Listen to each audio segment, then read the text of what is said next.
And when he died, you felt what? Nothing. I just felt, happy he's off the planet, because then I didn't know when he would show up at my door or when he would show up, period. Mm-hmm. And after he died, it was like, okay, now he's gone.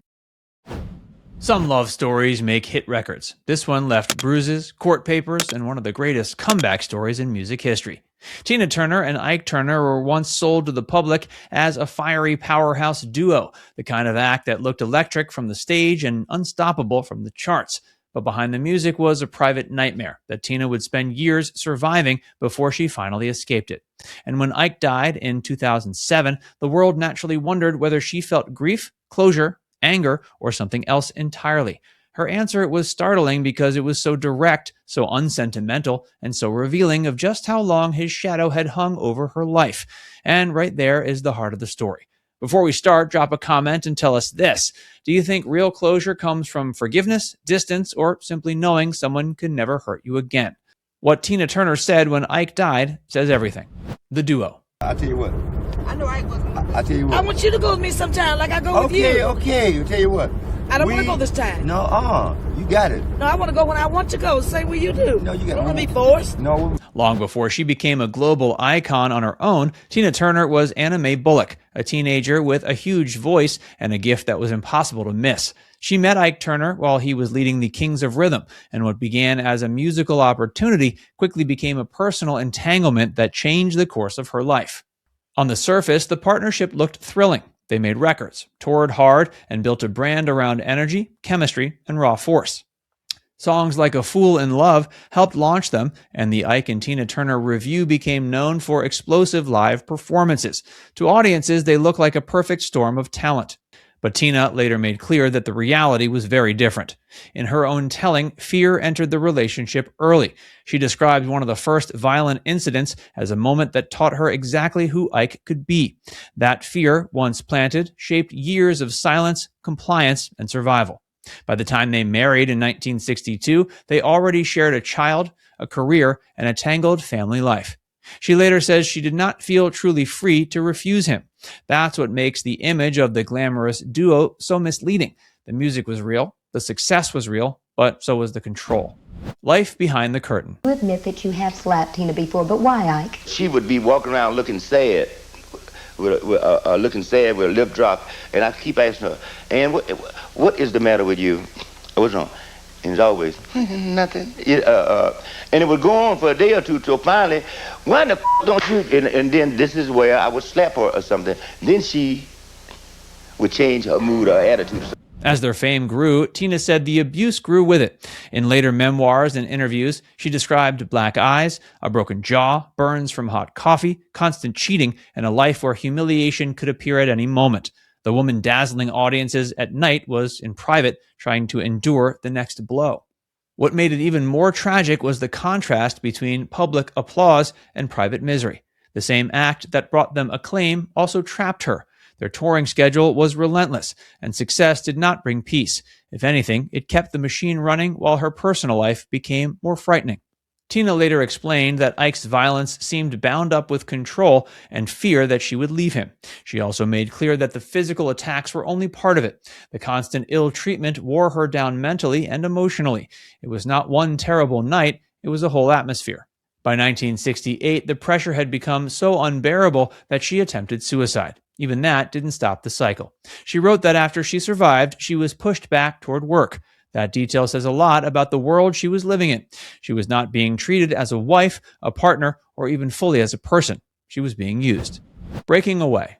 Ike was a violent person, and at that point he was on drugs, very insecure, and I had no money, I had no place to go, but I just took a chance. I said the way out is through the door, and while he was on one of his sleeping times, I just left the hotel and went out the kitchenway and down to the freeway, actually. And I remember something during that time. I didn't measure the speed of a car, and I was running across the freeway, and this big truck was coming.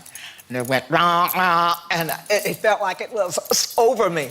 And I thought, well, I won't try that again. But I had to cross that freeway to actually get to the hotel across from where we were working. The final break came in 1976, and it's become one of the most dramatic escape stories in entertainment history.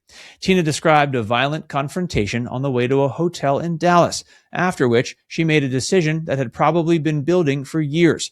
She grabbed what she could and ran.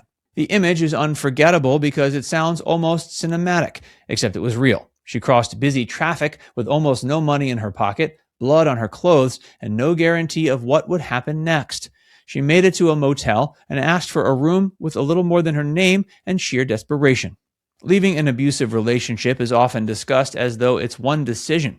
Tina's story shows us that it can feel more like a desperate leap into the unknown. She did not leave with comfort. She left with nerve. The divorce was finalized in 1978, and she walked away with the right to keep her stage name, along with debts and a battered reputation in the industry. For a while, the comeback did not look guaranteed. She was rebuilding from scratch while still carrying the emotional weight of what she had survived. The shadow he left. You just get fed up and you say, life is not worth living if I'm going to stay in this situation. And I stayed there as long as I did because I was trying to help him from the beginning when he told me about his life and how hard it was for him to get a career going. And I promised him that I would never leave him. And I actually stayed because of that promise. But then it got to the point where it became really bad, really bad. Even after the marriage ended, Ike didn't vanish from Tina's life overnight. In the early 80s, as she worked to relaunch herself, she said there were threats and intimidation that kept fear alive. She stopped short of directly blaming him for everything, but she made it clear his presence still felt dangerous. That lingering fear is crucial to understand her later response to his death. For many people, divorce ends the story. For Tina, the end of the marriage did not instantly mean safety. When someone has held that kind of power over your life, the nervous system does not simply snap back into place because legal papers are signed. Meanwhile, Tina was building one of the most extraordinary second acts in music history. Private Dancer turned her into a solo superstar. What's Love Got to Do With It became one of the signature songs of the decade. She won Grammys, filled arenas, and achieved something rare in show business, a comeback so big it almost eclipsed the first act. Ike, by contrast, spent much of the rest of his life denying or minimizing what she said happened. His public comments often made things worse, not better. So by the time he died in 2007, the question was never just whether Tina would mourn him. The real question was whether his death finally removed the last piece of fear. Her final answer. It's over, and I'm glad it's over. When news of Ike's death broke, Tina's public statement was icy in its brevity. She said she had not had contact with him in 35 years, and there would be no further comment. It was controlled, distant, and revealing in its own way. She was not stepping back into that history for public consumption. Years later, though, she spoke more plainly. Asked what she felt when Ike died, Tina said, quote, "Nothing. I just felt, happy he's off the planet. Because then I didn't know when he would show up at my door or when he would show up, period. And after he died, it was like, okay, now he's gone." That answer hit people hard because it stripped away every sentimental expectation. She did not offer a polished line about peace. She didn't pretend tragedy had softened memory. What she described was relief. Not revenge, not celebration, but relief that the threat was finally over. She also later said that as an older person, she had forgiven him, but not in any way that would allow him back into her life. Tina's words show that forgiveness in her mind was not reunion and certainly not trust. What Tina Turner said when Ike died was not cruel. It was the clearest proof possible that even decades later, survival was still part of her story. Now it's time to hear from you. When you hear Tina's reaction to Ike's death, do you see it as forgiveness with boundaries, unfinished pain, or the honest relief of someone who finally felt safe? Let us know in the comments section below.